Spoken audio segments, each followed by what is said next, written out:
Throughout the whole entire life of the United States, we've always been asking the same question about our foreign policy. Is it truly helpful? Specifically stating, has the United States done more good than harm in pursuing its foreign policy objectives in the 21st century? When I hear this question, I'm always faced with many different answers to how to choose a side. But today, I'll be explaining why I feel that as a country in this time period, our foreign policy is doing more harm than good in many different ways. Now, the only way I can see to explain this is by divulging into the country's foreign policy in the past and comparing it to the present. But I'll just start by saying, as a country, we have not failed. In the great words of Thomas Edison, I have not failed, I've just found 10,000 ways that won't work. Now let's start off by divulging into the past. In the time frame of World War I, as a nation, the United States of America was practicing a form of foreign policy that's basically the abstaining from foreign policy. This idea we refer to as isolationism. With isolationism, there are many pros and cons. These cons are only solved through pursuing foreign policy. But with that, you also lose the many benefits of isolationism, which I'll be explaining later. Now let's go ahead and hop into the present. At its core, the U.S. in present-day time no longer believes in the policy of isolationism and actually does as much work as possible to be in others' business. As a country, we do what is basically trying to support our foreign policy goals, which include world peace, international problem solving, national security, and the support of democracy. Yet the way we achieve these goals is by going to other territories and either destroy those who are against us, against those ideals, or try to give as much possible help to those who do support those ideals. Also known as getting involved physically in other countries, the exact opposite of isolationism. For example, there's a very large question on the mind of many Americans, and this is, why do terrorists hate America enough to give up their lives in order to deal with the country's such mortal blows? Of course, it is not America the terrorists hate. It is Americans' foreign policy. It is what the United States has done to the world in the half-past century. All the violence, the bombings, the depleted uranium, the cluster bombs, the assassinations, the promotion of torture, the overthrow of governments, and many more. The terrorists, whatever else they might be, are also rational human beings, which is to say that in their own minds, they have a rational justification for their actions. Most terrorists are deeply concerned by what they see as a social, political, or religious injustice and hypocrisy, and the immediate grounds for their terrorism is often retaliation for an action of the United States.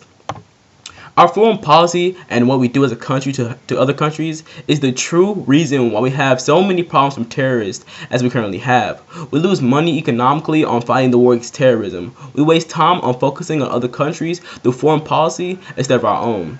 And overall, we lose lives inside of our country being attacked by terrorists and outside our country fighting against terrorism. And this is all based on our foreign policy. This is why we are doing so much more harm than good currently in the U.S. as a whole. Because we waste so much of our resources of time, money, and even life trying to force our ideals upon a world that doesn't even wish to have them. So the real question this all comes down to is, where do we go from here now? So the question is, what do we do as a future? As I've already stated, when it comes to foreign policy, there are pros and cons in each form of foreign policy. When it comes to isolationism, we had more time to focus on ourselves as a nation.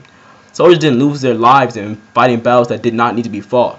And the country saves money on what would have been spent on the war and battles needing to be fought, avoiding so much debt and loss for our economy. But at the same time, the bad part with isolationism is that we don't get our allies. Our armies won't be experienced in war, and we will miss out on all of the money that we could have received from the war by selling goods to people who are fighting in the battles.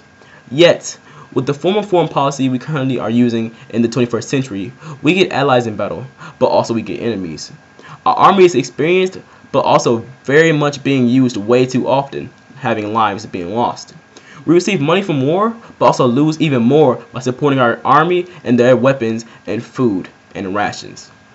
But there's one plan that will prove to have the most benefits with the least amount of detriment, and this form of foreign policy that the U.S. should support wholeheartedly is the plan that I like to be known as supporting as the plan of non-intervention, not isolationism. With this plan, we still support a form of foreign policy, but not one that involves forcing our ideals onto other countries, and not one that is just sitting around doing nothing, not at all being involved in foreign affairs at all. This way, economically, we can save money, by not always sending our troops to fight battles. Yet we also make money by selling goods to people who are in wars, the people who are already fighting the battles, the people who are foreign that are not at all going against us or supporting us. This way we could also make allies, yet not making nearly as many enemies by not getting ourselves involved into the war wholeheartedly. We will also save the lives of many troops and be able to focus on our own country more by putting time and money into it. And we put time, money, and lives into strengthening the U.S. soil, not forcing others around the world to try and be like us. But there are many other problems or concerns in our nation when it comes to foreign policy, and that isn't just based on economy and war. For example, our social and political concerns around the world is also very important, and throughout the idea of non-interventionism, we get to support these things and these values just as much as war and economy. Through non-interventionism, we don't get involved into the wars of others. We just sit back and let them duke it out themselves. But when it comes to other problems, such as natural disasters in other countries, we still have the possibility to go and help them get back on their feet, therefore gaining their trust of that nation and also having them as our now future ally. Now, when it comes to the one specific goal that is part of our foreign policy, which is the supporting of democracy, we will no longer go forcing democracy upon others.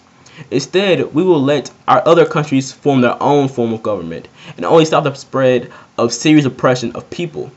If there is a monarchy in this world, that is obviously not a democracy, but if this leader isn't oppressing other people, then we shouldn't try and force ourselves into this problem. We shouldn't try and force democracy onto these people because they're clearly doing just fine. As long as they're not being oppressed, then they should have a very good, stable system.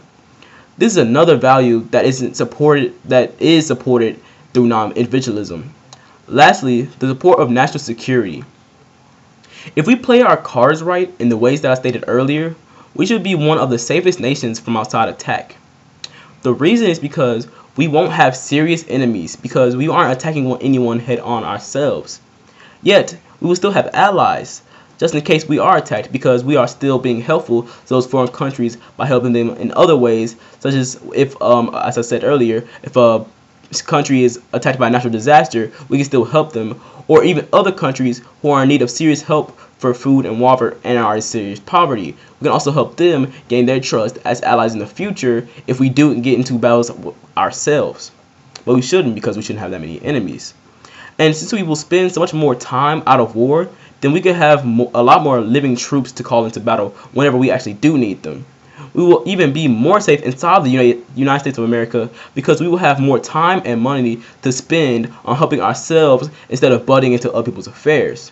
This is why non-interventionism is such a strong concept, because we are able to reach all of the goals of our foreign policy in the most peaceful way possible, which is actually one of the main goals of our foreign policy.